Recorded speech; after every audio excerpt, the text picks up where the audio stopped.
بسم اللہ الرحمن الرحیم۔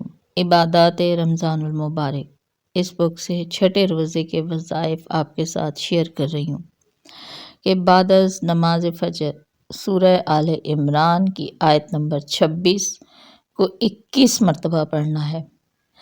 بعد نماز ظہر دعائے رزق برکت، بہت پیاری دعا ہے، اس کو 17 مرتبہ پڑھیں۔ بعد از نماز عصر سورہ طلاق کی آیت نمبر 2، اس کو 17 مرتبہ پڑھنا ہے۔ اسی طرح اب بعد از نماز مغرب آیت الکرسی کو 25 مرتبہ پڑھنا ہے۔ بعد از نماز عشاء یہ دعائے رزق و صدیقین 50 مرتبہ پڑھیں، بہت پیاری دعا۔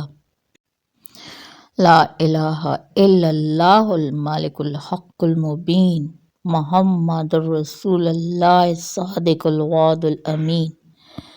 یہ دعا روضہ رسول صلی اللہ علیہ وسلم کی جالیوں پر لکھی ہوئی ہے۔